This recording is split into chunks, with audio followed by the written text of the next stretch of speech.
In this lecture, we are going to talk about the nanotechnology and its applications. So what is nanotechnology? Nanotechnology is a science and technology of small things, usually of the order of nanoscale, that is ranging from 1 nanometer to 100 nanometers. Nanotechnology deals with the design, characterization and production of structures and devices by controlled manipulation of size at nanoscale and to create structures and devices having novel properties. So the nanotechnology is concerned with design, characterization and production of structures or devices by controlled manipulation of size at nanoscale. So the size range in nanotechnology is from 1 nanometer to 100 nanometers. So in the chart on this slide you can see the sizes of the various things. There is the hemoglobin molecule, then size of the HIV virus, then size of E. coli bacterium, then size of the red blood cell, then size of human hair, hand and height of human beings. So in this scale you can see where exactly the nanotechnology falls. So it falls between the size range 1 nanometer to 100 nanometers. Now the underlying principles of the nanotechnology. So the first principle is the behavior of substances at nanoscale is very different from those at larger scale. This is because the bulk properties of the materials change dramatically at nanoscale level.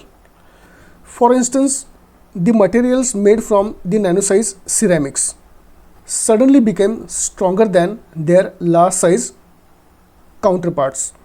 Similarly, the metals with grain size of 10 nanometers are 7 times harder and tougher than their ordinary counterparts with grain size larger than 100 nanometers.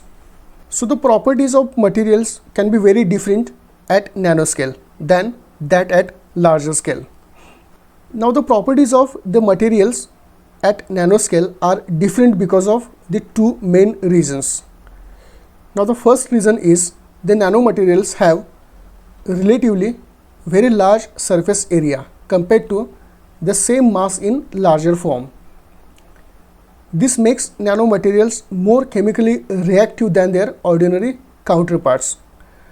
Now in this slide you can see the two materials, material A and material B. The material A is made up of large sized grains and material B is made up of small sized grains or the grains of nano size.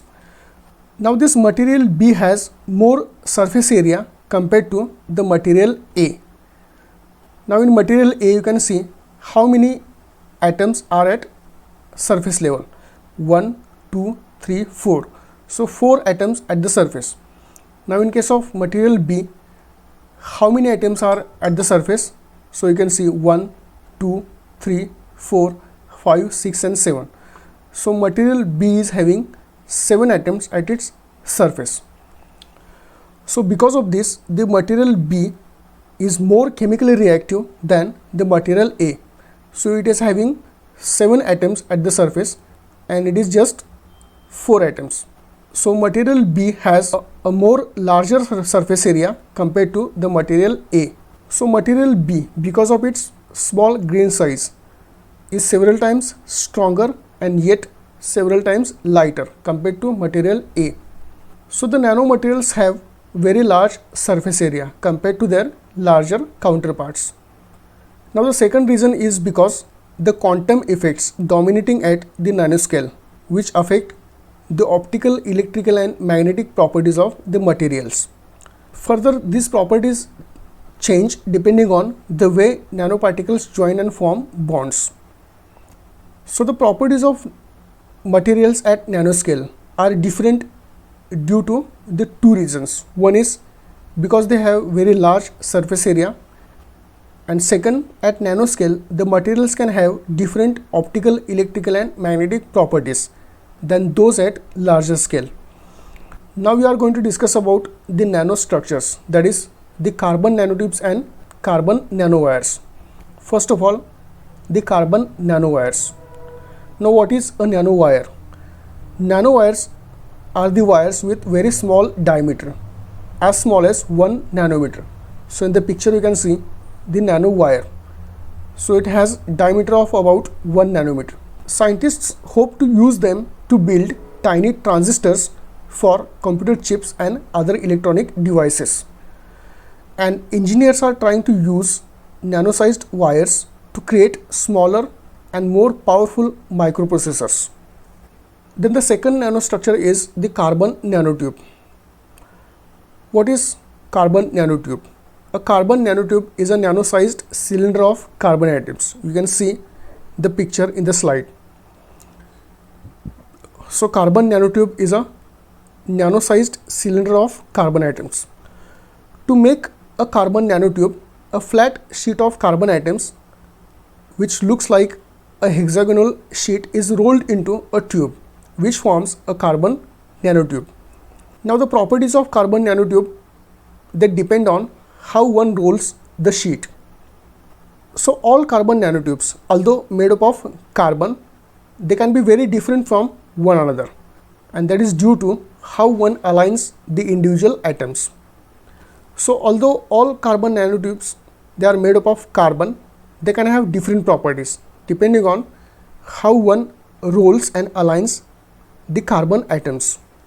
Now the uses of carbon nanotubes. With the right arrangement of atoms, we can create a carbon nanotube that is 100 times stronger than steel but 6 times lighter. Engineers are planning to build materials out of carbon nanotubes, particularly for items like the car and airplanes. So if the cars or airplanes be made up of carbon nanotubes, then they would be several times stronger and yet lighter, increasing the fuel efficiency. Then carbon nanotubes can also be used as effective semiconductors with the right arrangement of atoms. Scientists are still working on finding ways to make carbon nanotubes a realistic option for transistors in microprocessors and other electronics. So carbon nanotubes can also be used as effective semiconductors and can be a realistic option for making transistors and microprocessors. In 2002, a tennis racket company, Babolat, introduced a VS nanotube powered racket, and that racket is made of the carbon nanotube infused graphite. So the racket got very light and yet many times stronger than the steel. So the racket made up of carbon nanotube infused graphite was very light and yet very strong, several times strong compared to steel. Now the different products with nanotechnology. Now the first product is the quick response liquid powder display. Bridgestone engineers developed this quick response liquid power display, a flexible digital screen using nanotechnology. Then many sunscreens which we apply on the screen, they are made up of the nano-sized particles. Many sunscreens contain nanoparticles of zinc oxide or titanium oxide. Then nanotechnology can also have applications in clothing. The scientists are using nanoparticles to enhance our clothing. By coating fabrics with a thin layer of zinc oxide nanoparticles, the clothes can give better protection from the UV radiation. Then some clothes can have nanoparticles in the form of little hairs or whiskers that can help repel water or other materials, making the cloth stain and water resistant. Then using nanotechnology, we can create scratch resistant coatings. Engineers have discovered that adding aluminum silicate nanoparticles to scratch resistant coatings have made the coatings more effective, increasing resistance to chipping and scratching. Now scratch resistant coatings are common on everything from cars to eyeglasses lenses. Then antimicrobial bandages can also have application of the nanoparticles. Robert Burrell manufactured antibacterial bandages using nanoparticles of silver.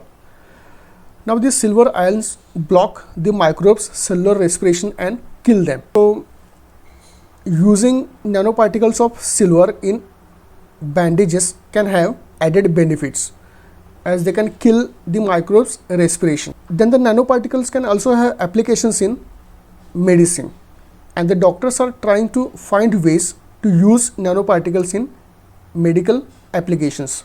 Today we have different products which use nanoparticles are the wrinkle resistant fabrics, then deep penetrating cosmetics, then LEDs, Intel microprocessors and capacitors, etc. So nanotechnology and nanoparticles can have applications in different areas. So this chart represents the different areas having applications of the nanotechnology. So it can be used in textiles, that is clothing, then in biotechnology, then in cosmetics and paints, then in agriculture and food, then for biomedical and drug delivery, then in engineering and communication, then in electronics, metallurgy and materials, then in defense and security and energy storage. So these are the different areas having applications of the nanotechnology.